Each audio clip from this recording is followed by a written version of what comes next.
This podcast is part of the Frederick Podcast Network. Learn more at listenfrederick.com. That's number one. You kind of reset your Painful, tender to the touch. May also same shoulder length, and the other. Well, hello. Welcome to another episode of the Real Health Podcast with Brandy and Amir. I'm Dr. Amir Rashidian, a chiropractor, and Brandy Rashidian is my other half, co-host, and the face of the show. Probably the reason you all watch this episode today. We've got some good stuff coming up. We have something that was in the news recently that we'll discuss. It's a little controversial. Yeah, by the time you see the episode, probably a lot of people aren't talking about it as much anymore. Some people didn't even get it on their algorithm. That's what I find so fascinating is sometimes big things come out. Right. And people are like, I had no idea. I'm like, well, plenty of statements have been issued and plenty of people have gotten their, bunched up and upset about it. Something. Socks. Socks in a bunch. Well, the Real Health Podcast is brought to you by the Frederick Podcast Network. It is found on listenfrederick.com, along with YouTube and Spotify, iTunes and iHeartRadio, and everywhere else you like to find your podcasts. And we are so grateful you're joining us.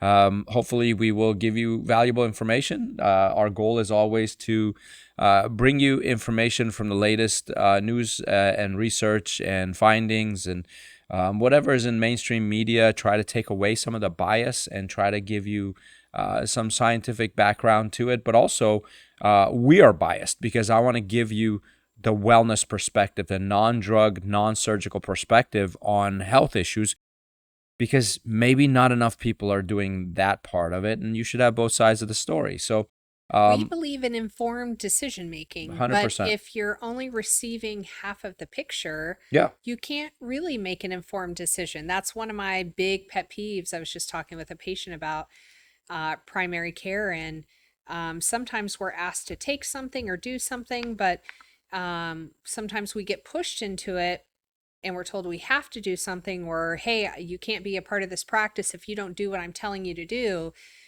That to me is not right. Like I want to be given the information. I want time to read over it, and I want to be able to make a decision that works well for me and our family, or for you and our family. And I get really frustrated when I feel like people are strong-armed into doing something without even being given the stats. right. I think that should be illegal. Oh, wait, I think it is. But it's okay. What, they get canceled? No, that they're not given the proper informed consent. Right. Like legally, you're required to, if you're going to tell somebody you need to put this in your body, Especially because you need to know the risk factors. They're exempt from lawsuits also.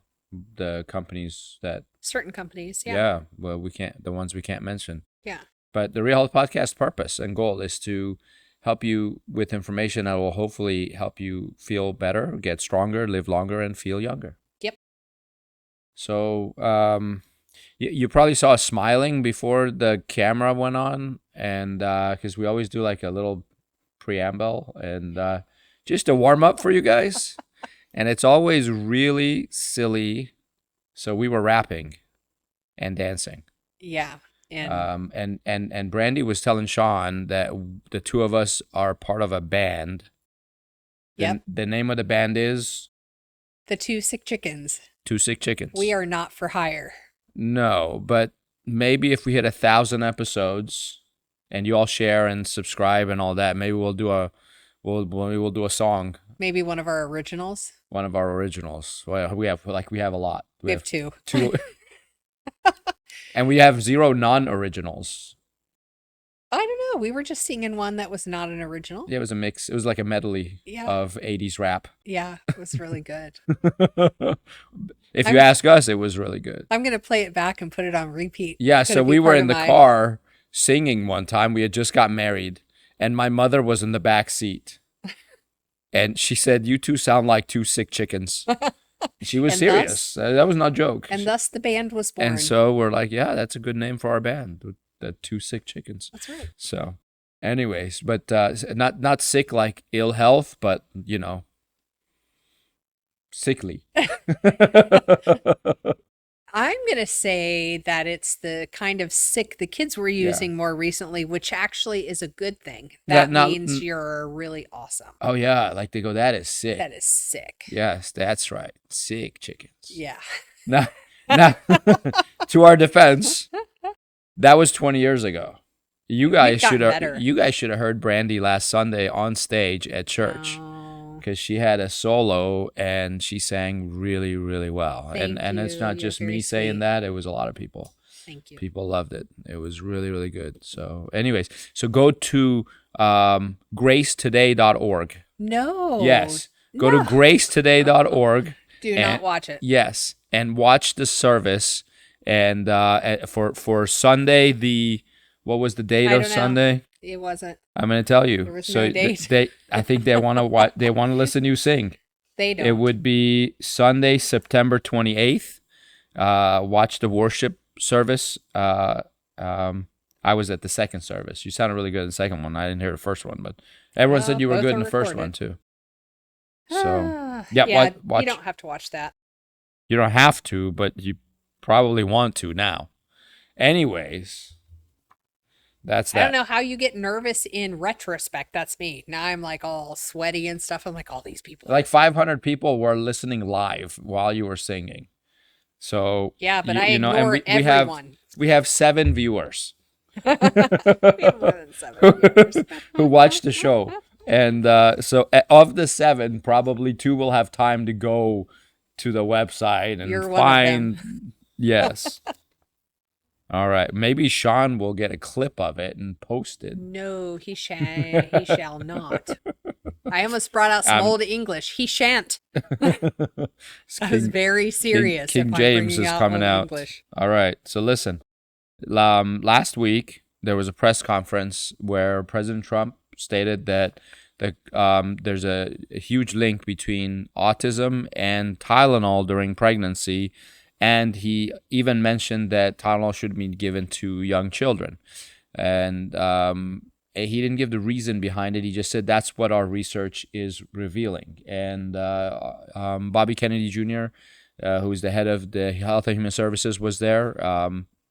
Dr. Oz was there, Mehmet Oz. And he's FDA. Is that who he is? I can't keep track of it. And there was another doctor there who spoke very fast. I like fast talkers. Oh, yeah. Well, the other ones were not fast talkers. I forget his name. But anyways, they were all pretty adamant that we should not be taking Tylenol if we're pregnant. And soon after, there were statements issued by, the producer of Tylenol and the American Academy of Obstetrics and Gynecology issued a statement saying Tylenol is safe for pregnant women. And then there were all these TikTok videos that went on where there were women who were pregnant. You could see they're clearly pregnant and they don't even have a fever and they don't have any aches or pains, but they're intentionally taking Tylenol on video to get views. And it's because they want to say, I don't believe you. And I'm sitting here thinking, just say I don't believe you. Even if there's 1% chance that taking Tylenol is going to harm the baby and I don't need it right now, why would Listen, here's what I'm going to say. There's a lot of TikTok videos. We're not going to disrespect any humans. No, I mean, we there's love a lot humans. of TikTok videos that start these trends, right? That people like jump into and they start doing their... But let me tell you, there's a whole other subset of videos of people who are doing these trendy TikTok things at the moment they die. Now, I'm not saying if you take a Tylenol, you're going to die, but I'm just saying be wary of the TikTok trends that you're jumping into, because there's plenty of people that think it's all fun and games, and then something happens that is detrimental to their health, to their life, it's just not worth it. Did you hear U.S. is buying TikTok? Oh, I thought they've been trying to buy TikTok. I thought Microsoft owned it now. No, it's almost seriously. Or Meta. Now TikTok is supposed to be like $100 billion company, but U.S. is getting it for $14 billion. That's a nice 86% discount. Anyways, off to say, and listen, don't quote me on that. It's just hearsay. I haven't dug into it. I haven't looked at it. I just heard it a little while ago.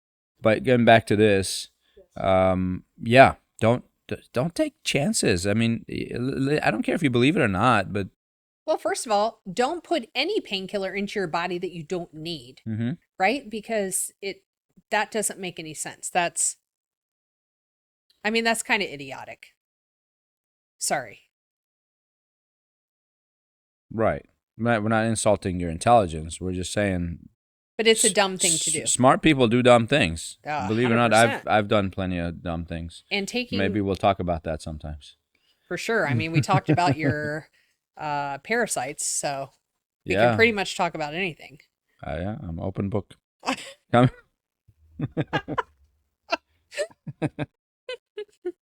Anyways, so let me tell you. So now this is from NPR Health and National Public Radio. Is that what NPR is?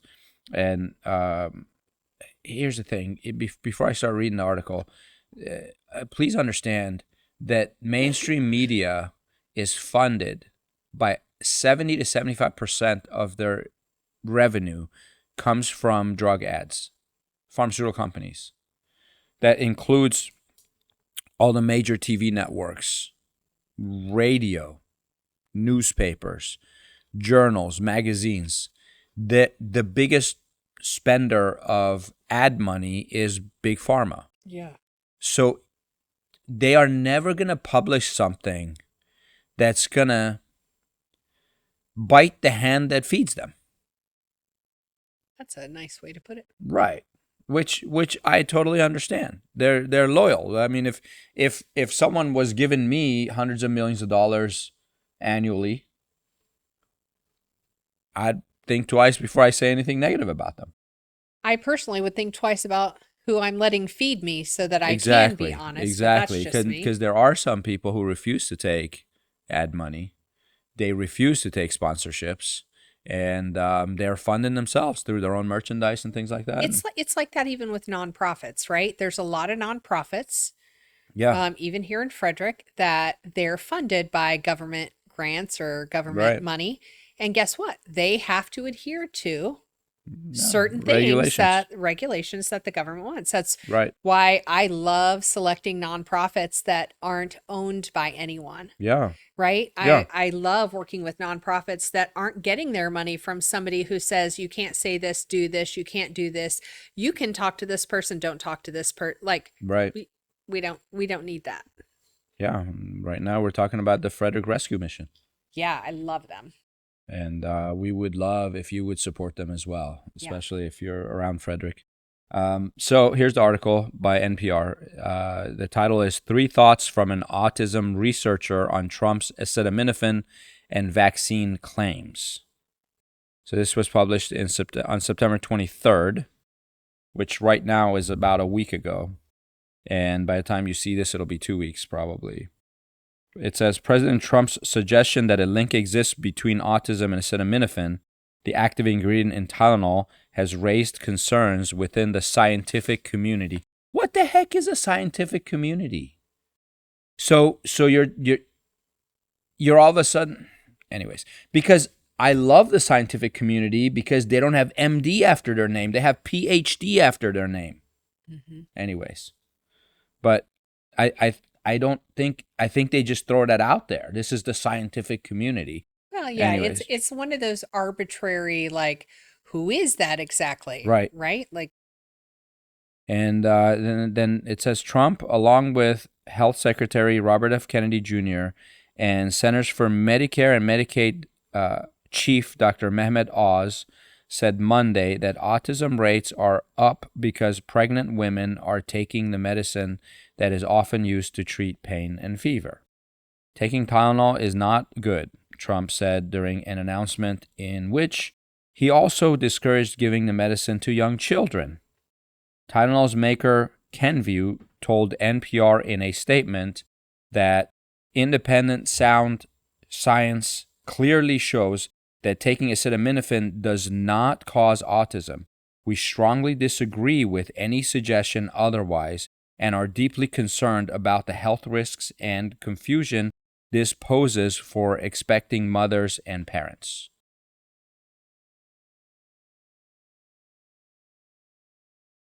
What do you think of that? I think it's sad. So I don't see that independent sound science that they're talking about. And I don't think they were saying that it causes autism directly. I think they're saying that it makes you more susceptible to it. So I'm going to talk about someone else who talked about this as well in a minute, but this lady, Helen Tager-Flusberg, director of the Center for Autism Research Excellence. Now, I wish I knew what kind of a agency or organization that is. It's the Center for Autism Research Excellence.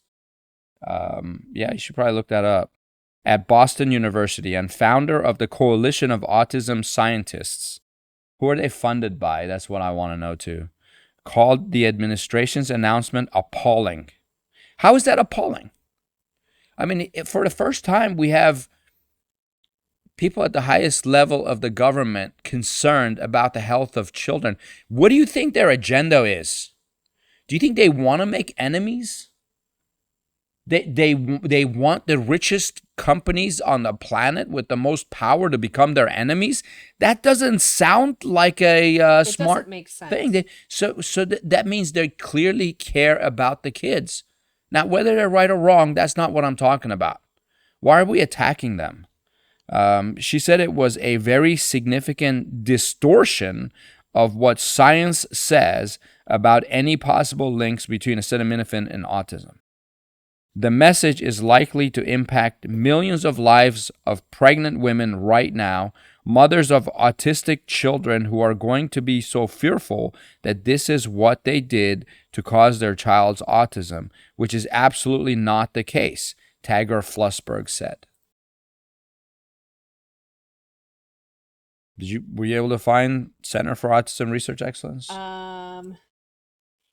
It's a research center based out of Boston University, focused on autism and related disorders. Its mission centers on advancing scientific knowledge about language and social communication impairments in autism and related disorders. I mean, so that means they study autistic kids, but they're not studying the cause of the autism. Correct. And I just want to know, like, if there is any iota of a chance that this could be a contributing factor, why would we not want to know? Right. Like, when stuff like this makes no sense at all, I go, they are protecting that company. That is the only thing that you can derive from that. That's it. Like, why else would you not know? If you literally created a group of individuals who are there to try to help and protect these kids, why would you not want to know? Right. Unless they're being funded. I mean, and then look up funded. Coalition of Autism Scientists. And let's find out who's funding them. Well, they're funded by NIH and other federal agencies. They also receive support from the Simons Foundation for Autism Research.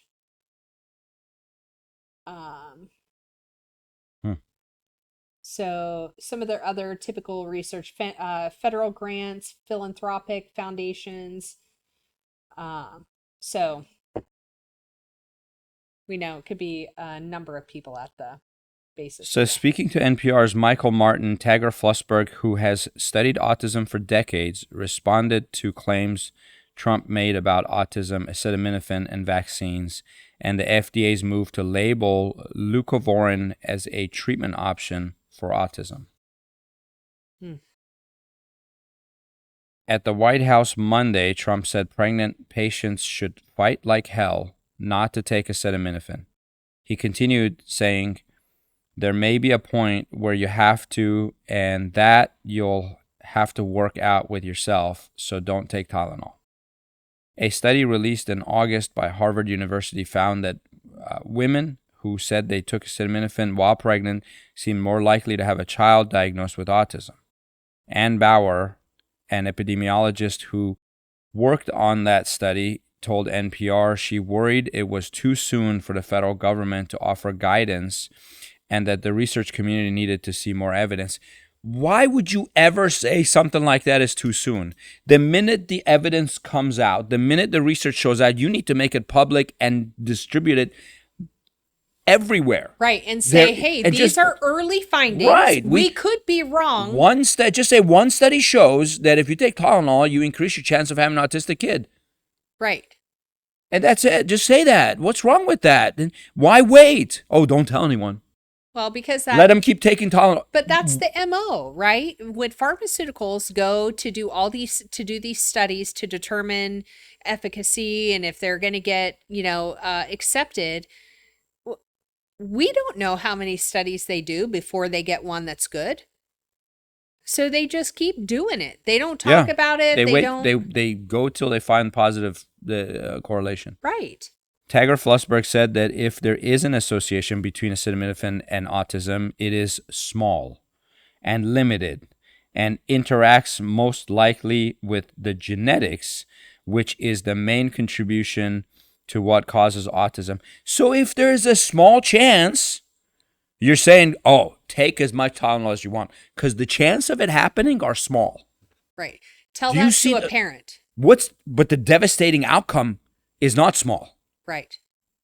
It's huge, and it's lifelong. It's not like you're like, oh, if I buy a $1 lottery, there's a 1 in 200 million chance that I'll win $10 million. Like, go ahead, because all you lose is $1. I don't care. You can blow $1 on one. Don't buy 2 tickets, right? Because that's ridiculous. Buy one. You can afford to lose $1, no problem. Can you really afford to lose a normal child to autism? I don't care how small the chance is. If the chance is there, you shouldn't take it. That's right. Because the outcome is big. The consequence is devastating and is permanent. Right. And it's not like it's the only option. And that's the kicker is everybody acts like that's the only possible thing you can do. There's so much flaw in this woman's argument. Yeah. Helen, are you watching? She goes, it's probably more related to genetics, and then the Tylenol interacts most likely with the genetics of the child. So then don't take it. I go, so how do you know what the kid's genetics are? Do you want to test every child and then say, oh, this one's safe with Tylenol and this one's not? If you're going to do that, then go ahead. We can't even get you to do that with cancer patients to see which chemotherapy they should have that won't kill them. Go back and check that episode out where like these doctors, these oncologists are refusing to test people to see if chemo is going to kill them or not. But anyways, now here's my other question. You're saying genetics is plays the biggest role. Why has autism increased so drastically in the last 20 years? You really telling me 20 years ago the genetics of humans were totally different?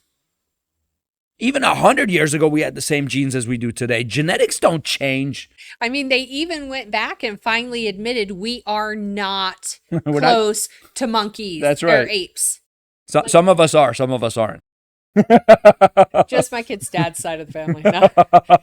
But do you know what I'm saying? So even like the whole conversation about evolution. Oh yeah, they used to say we're 98% genetically the same as a chimpanzee.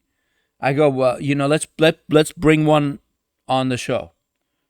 Let's put a chimpanzee right here, and I would love that. Let the audience tell us they are pretty cute.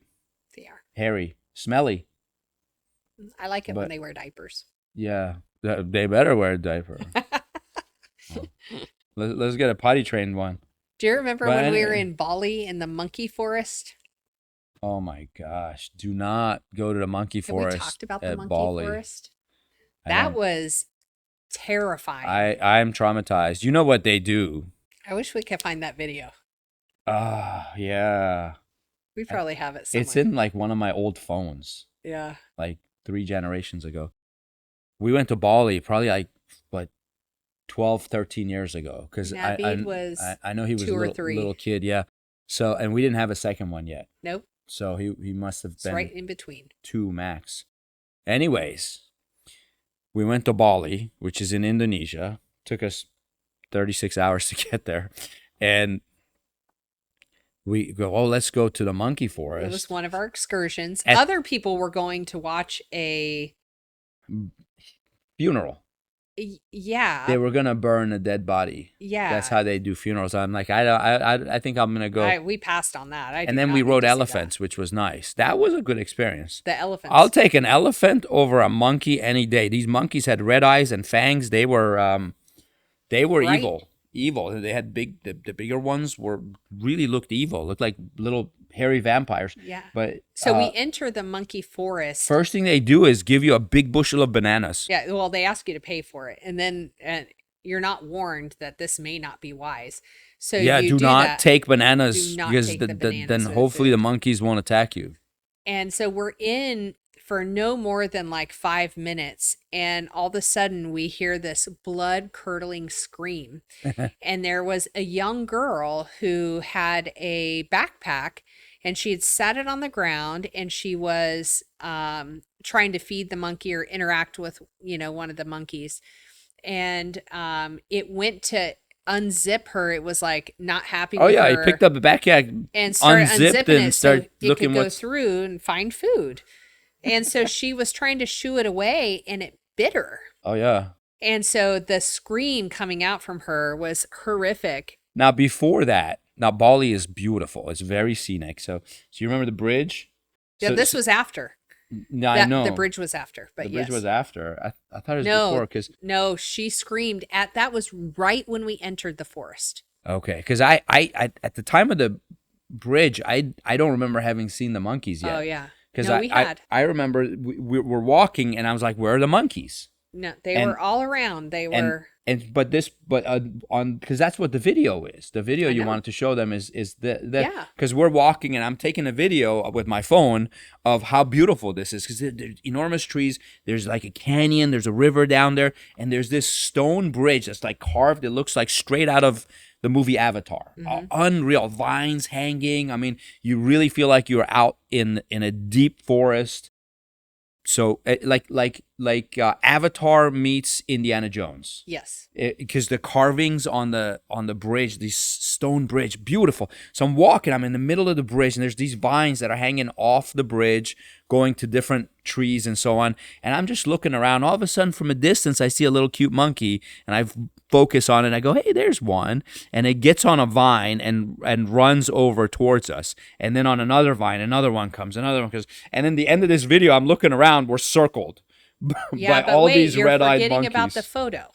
So this is why they came, because our friends that were with us wanted to get a photo with some of the monkeys. And we're on the bridge, and he goes to get a photo, and he does bunny ears behind one of the monkeys' heads for this photo. And this monkey gets mad, and that's when and starts coming after him. Mm-hmm. And that's when all the monkeys start coming to the bridge in like droves. It was so scary. And here we are starting to kind of panic a little bit, because there's like hundreds of monkeys that are like coming onto this bridge, and we are exiting, and they're like following it. That was scary. So back to the article. We're not the same as chimpanzee genetically. The latest research, latest data says that we're not. So what did it say? Like we're actually like 40% similar. Well, it's not enough for us to have evolved from them. There is no evolutionary chain there. Which is good, because I don't want to be related to monkeys. Going back to this lady here, Helen, she said genetics and genes don't change. No. I mean, I bet you even 1,000 years ago, humans pretty much were genetically the same as they are today. Well, and some people say the Earth goes back millions of years. biblically speaking, it's only 6,000 years old, and the humans have been around for those 6,000, not millions and millions of years.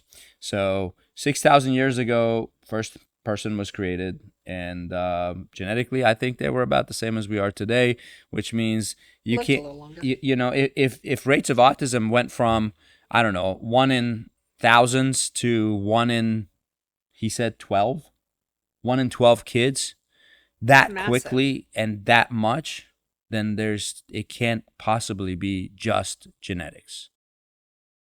And then if the survival of the fittest is true, which is what the whole theory of evolution is based on, then why are we only passing on terrible genes and the good genes are dying? That doesn't make any sense. None. So that's how I feel about evolution. That's how I feel about this, person who clearly is probably believes that she's serving humanity by running these organizations and making these statements. But if she would just listen to herself, what she's saying, she goes, it is small and limited, the connection between Tylenol. Right. Small and limited, and interacts most likely with genetics. I don't even know what her credentials are. Like, I wonder why NPR wouldn't say what her degree is in. I mean, is she just some woman who, does she have a college degree? I mean, she founded this organization, Coalition for Autistic Children or whatever it was called. Anyways, Coalition of Autism Scientists. She founded that, and she's the director of the Center for Autism Research Excellence. Anyways, I if it was me, I would, and I was the author of this article, I would want to give her some credibility. I would too. She added, there's absolutely no evidence out there to support the kind of strong statement that we heard from President Trump. Oh, good. She's a PhD in experimental psychology. Wow.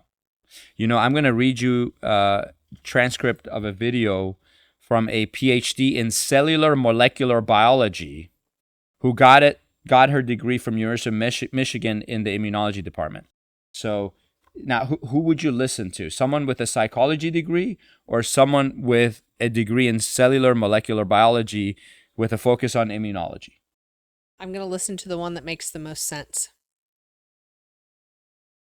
And what does psychology have to do open to research with Tylenol? Well, all I want is for people to stop. Like, anytime you have a knee-jerk response to data, do you know what I mean? Like, why would you not go, that's fascinating, let me investigate that? Instead, you go, nope, not possible. Nope, not possible. I'm like, but all you're doing is looking at old research that may or may not be compromised. Yep. Like, why don't you just look at some other research as well and then make the determination? I don't know. Too fast. It's how you frame everything. There's no link between the autism and the measles, mumps, and rubella vaccine. Same person, Helen Tager-Flusberg, said the combination MMR vaccine, measles, mumps, and rubella, which Trump also took aim at Monday, is perfectly safe. And that research has completely debunked any links between it and autism. Study after study have found no link between autism and the vaccine, which is typically administered to children after their first birthday and again between ages 4 and 6, according to the CDC.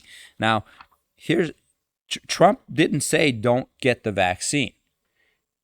All he said was don't get them all at once, so you don't overload the body's immune system. Now, every vaccine has an adjuvant, which is an agitating substance. That agitating substance, and it's I'm not going to name what that is because it's very controversial. Look it up.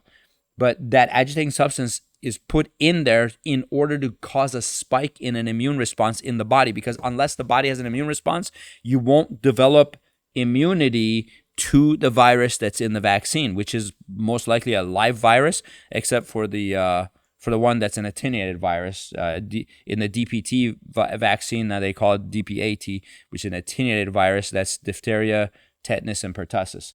So now, otherwise, these are live viruses, and they put it in the body, but they don't put a lot of it in there because they don't want you to get the disease. They just want you to get immunity to the disease. So what do? In order not to let you get sick from measles, mumps, and rubella, but have a response to it so you can create immunity, they have to put something in your body that agitates your immune system and causes a spike. That's why a lot of kids get fevers when they get a vaccine.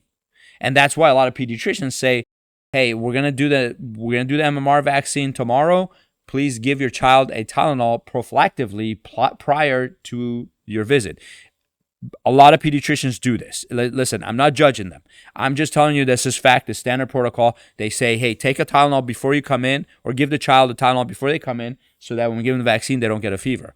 And but then, like, isn't the fever part of that immune response? Like, if you think that immune response is good, then why are you suppressing it? Anyways, that doesn't make any sense. So having said all that,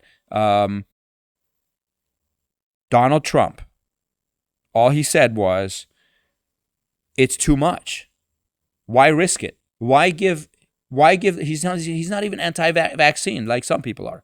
He just said, I just want safety. So would you agree it would be safer to give the child one at a time and spread them out so that we don't overload their immune system too soon, too fast, too much? And let's look at the comparatively, like when making that decision, look at the risk factors, right? What is the risk that an infant is going to come in contact, or a young child is going to come in contact with some of these disease processes before they're vaccinated? It's low. It's extremely low in most cases. Yeah. Now, after the age of 5, they're in preschool or whatever. Maybe. I don't know if I can say this. I'm not going to say it. Sean said he can take it out. What were you going to say? Okay. Don't cancel me. And listen, I'm just a chiropractor, and this is I'm just looking at what they're protecting us against is measles, mumps, and rubella. These diseases are not deadly diseases. That's all I'm saying. I'm not going to say anything else. Right. Unless you're immune compromised. Right. And if you're immune compromised. I'm not saying you can't die from them. Correct. But listen to what I'm saying. But if you're immune compromised, you still have a risk factor with that vaccine and the adjuvant that they're using. Correct. Do you know what I mean? Like, so, I mean, you have to look at the big picture. Yeah. Now, I'm not saying don't be afraid of diseases, but it's not the bubonic plague. And neither is pertussis, or I don't know. Tetanus is pretty bad. But all of these, anyways. All right, moving on. There goes the book. We have a ghost. It was the chimpanzee. Knocked over the book. I knew we shouldn't put a chimpanzee in here. All right. He said, don't let them pump your baby up with the largest pile of stuff you've ever seen in your life going into the delicate little body of a baby, even if it's 2 years, 3 years, 4 years. You just break it up into, I would say, 5, but let's say 4 visits to the doctor instead of 1. I love that, and I agree with that. It's a conservative approach, and there is nothing wrong with conservative. And this, Helen says, she said, Trump raising the concern is likely to raise fear among mothers, confusion and chaos for pediatricians. Yeah. Pediatricians have a degree. Why are they getting confused? Right. They should have already known this. You know who knew this? Our pediatrician. We have a pediatrician. Her name is Dr. Marianne Rothschild. And what did she tell us from day one? We were about to have our first child. She said, do not give your child Tylenol. I never bothered to ask her why. Yeah. I wonder if she knew this. Like, how would she have known? Isn't that amazing? She said, I don't care if he has a fever, how bad the fever is. And every once in a while, like, so supposedly I'm a doctor myself, not a pediatrician, but I know a thing or two about the human body. I mean, 4 plus years of post chiropractic, postgraduate training with another year of pediatrics postdoctorate training. I have some knowledge. And but you know what happens when it's your own child, you forget everything. So we call the pediatrician. He's got a fever. It's not coming down. What do we do? First thing she says is, do not give him Tylenol. She said, put wet socks on him, put a wet cap on his head, and give him a bath, a warm bath. And guess what that did? It brought his fever down temporarily. Yeah. Now, fever is supposed to cycle because what happens is your immune system checks to see if there's a virus or bacteria or something, and it raises temperature to the level where that bacteria cannot survive. So it's like when you're camping and you have to boil the water before you drink it because you got it from a pond that doesn't look clean. You boil it. You kill all the bacteria. So you raise the body's temperature, you're killing the bacteria and viruses. So that's why there's a fever, right? Now what happens is the body has to expend a lot of energy to raise that body temperature, right? Then it gets tired, so it brings it down and brings it back up. So a normal fever will cycle. And some say it's a 90-minute cycle where it just goes up and goes down and goes up and goes down. That's why technically you should be checking your child's temperature every 15, 20 minutes to see if it's actually cycling or not. And a lot of pediatricians say, well, I shouldn't say a lot of pediatricians because most pediatricians don't even know this. But the fact is that you should watch it. If it's cycling, leave it alone. If it comes up and sticks and stays there, then you should do a chiropractic adjustment to make sure the nervous system has no interference on it. Now, I know what you're all thinking. Is chiropractor talking about chiropractic adjustment? It's okay. That's how I raised my kids. We would adjust them, and we'd check their fever, and it would start cycling again, and we'd leave it alone. If it got stuck at a temperature for a long time, like 30, 40, 45 minutes, and it wasn't moving up and down, did another adjustment, and then it would start cycling again. So, and you don't just adjust, you have to find misalignment. So there has to be something misaligned or fixated in the spine. You're correcting that. You're taking interference out. So if there's no interference, then there's something else causing the fever to stay high. Regardless of all of that, she would say, do not give Tylenol. Yeah. And so this woman claiming that this is going to cause confusion and chaos for pediatricians. Pediatricians are supposed to be the experts. What she means is, this is my guess, reading into it just a little bit, is this is going to cause a lot of extra conversation for the pediatricians when they now have to back up the statements as to why those things are necessary for someone's child. And let me tell you, you should be able to answer that. If you cannot answer that, I wonder if you should be recommending something. Like every single thing that we recommend to patients, we can back up with science and information as to why this is safe, why this is important, why this is effective. And then guess what? You can make your own decision, and you are not kicked out of our practice if you decide not to do something that is recommended. Absolutely. Because that's absurd. So I know why she's saying it. She goes, this is really not what our society needs right now. That's exactly what a PhD in psychology would say. What about the society? Our society does need open dialogue and more information to make informed decisions. Yeah.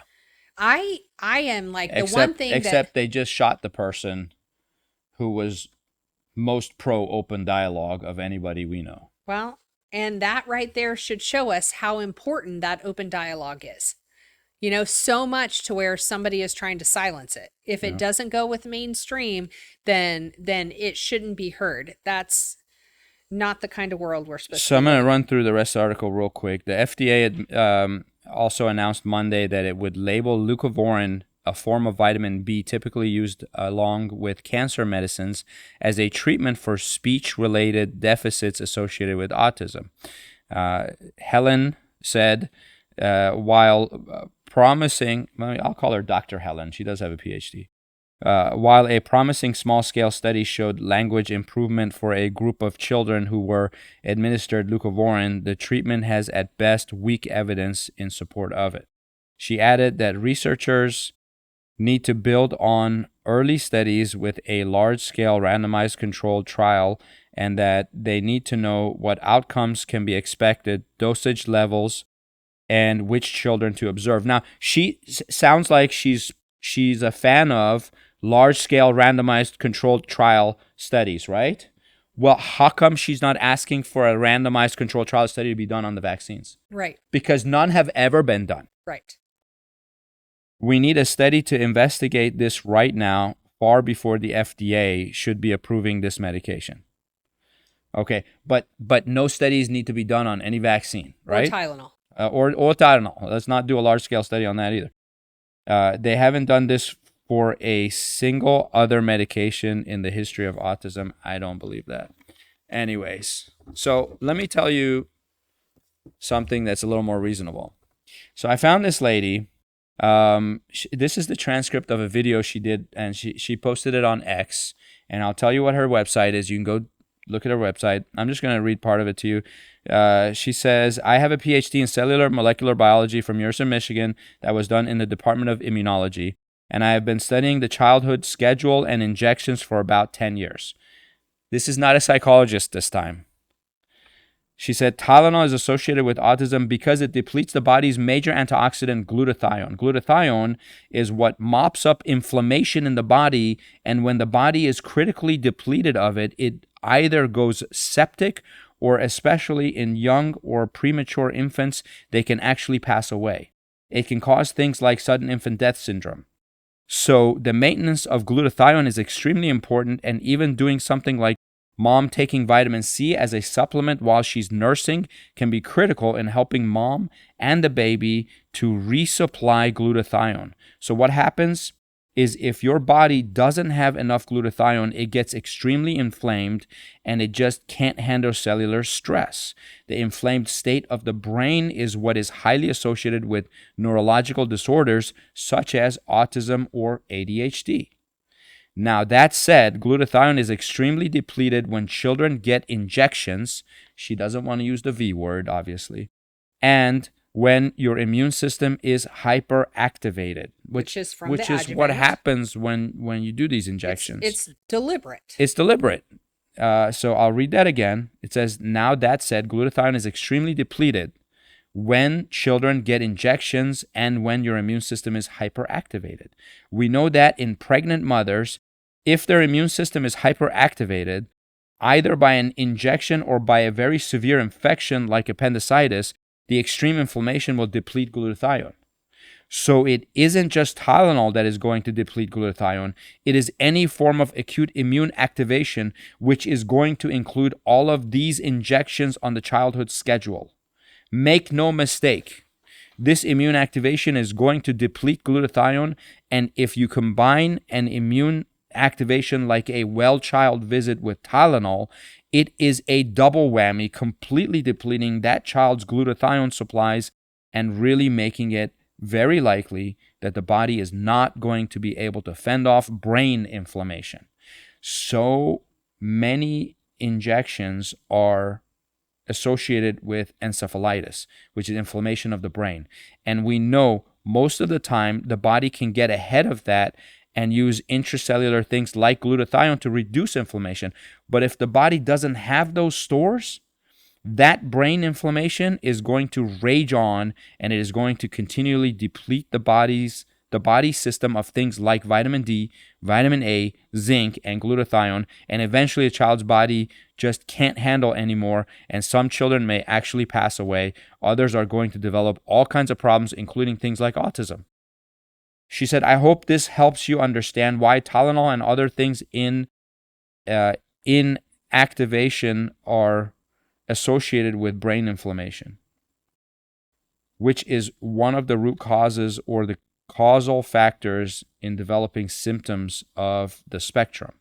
If you want to learn more about everything on the child's schedule, including the COVID injections, go to my page, vi-ta.org, and you're going to have reputable, scientifically referenced information that you and your family can depend on. Like, I think the one thing that we need to remember when it comes to pharmaceuticals, whether it be over-the-counter medications or prescriptions, is this. Our bodies, the human body, was not created to take in these foreign substances and to use it as general nutrition, because they are not. So a lot of what this is saying is that when you put some of these substances in the body, they reduce what the body needs for just basic cellular health.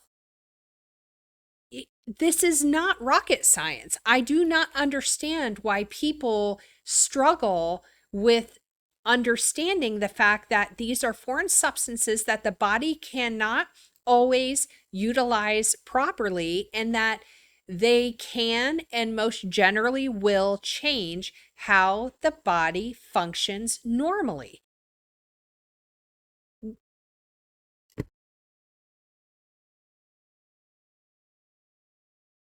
$6,000 years ago, we did not have Tylenol. No, because and we guess couldn't what? make Our synthetic lifespans stuff. were a lot longer. Well, yeah, that's true. People say life expectancy is longer now than before, and It's not. That is not true. That's a lot. That is not true. You look back in history, there's plenty of people who lived into their 80s and 90s, even 100 years ago. But technically, life expectancy 100 years ago was like 55.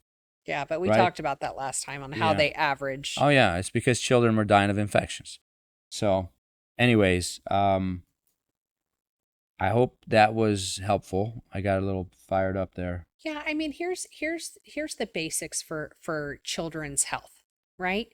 Be cautious of unknown substances, synthetic substances that you are putting in your child's body. The body does not know how to utilize that. Synthetic means anything made in a laboratory that doesn't naturally occur in nature.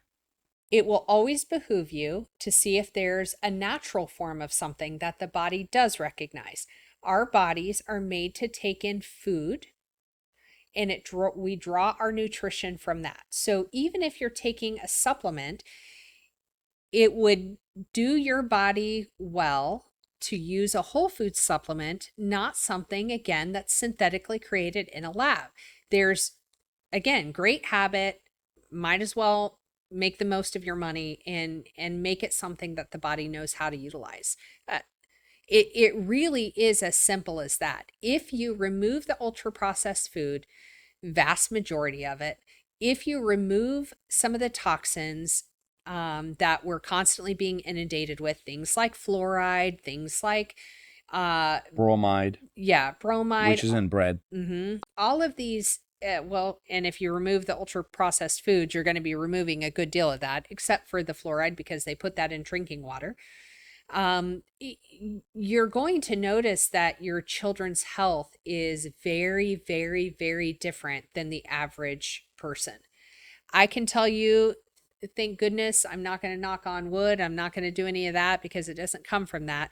But I will tell you, our children, because we've done some of these things on not choosing not to put certain things in their bodies that are not natural, our kids are really relatively healthy. Do they get a cold here and there? Yep. They need that. Do we worry about that? A stronger immune system. Right. Like your DNA is completed by virus. So your kids have to get sick. We always say, children who do contract viruses and bacteria as a child, most generally are much healthier adults. Yeah. Because you've been able to build up immunity and build up antibodies to some of those things. In full transparency, when our oldest had a fever that we absolutely couldn't control naturally, then the pediatrician said, no Tylenol, but you can try a little bit of children's Motrin. Yeah. And what did that do? That actually gave him hallucinations. Literally, our little kid was hallucinating, and I was terrified. I was thinking, I'm saying massive hallucinations. Oh, yeah. I thought we gave him brain damage. I was like, we should have never done this. Because he was like 8 years old, and that was the first time he'd had anything like Yeah. that. Because until then, he'd never had Anything. never had antibiotics. Yeah. Painkillers, nothing. Yeah. No fever reducers. We never had to do that. So the first time he has a little bit of children's Motrin, he hallucinated. He was saying some funny stuff. And people go, oh, how do you know that? Well, because I investigate things. And then once those hallucinations started, I freaked out and I went and I read the fine print on Motrin, and it said boys who are between the ages of 7 and 11, I think it was, are highly susceptible to hallucinations when taking this medication. It's a fun party trick, you know? If you have 7-year-olds, have some I thought fun. he was demon possessed. Like he's laying on the floor. I'm joking. Please don't listen to that. I'm joking. He literally was laying on the floor, and I'm like, Naveed, I made him lay on the floor in our bedroom at night because I was afraid he'd get up and like, you know, walk and fall down the steps. And I'm like, Naveed, are you okay? And he goes, yes. I was like, what? So everything I asked him, he answered with like a hiss at the end. He wasn't himself. That's for sure. It was so freaky. Yeah. Anyway, we got him back though. It wears off after a few hours. He is extraordinarily tall. Maybe that had something to do with it. Oh my goodness. Now we can rap again, do some 80s rap. Woohoo. I wish I was a little bit taller. Wish I was a baller. I wish I had a girl on the phone. I would call her. Okay. All right. Cut that out. See you all later. Bye. We'll see you next time. Bye-bye. Live radio, local podcasts, the Frederick Podcast Network at listenfrederick.com.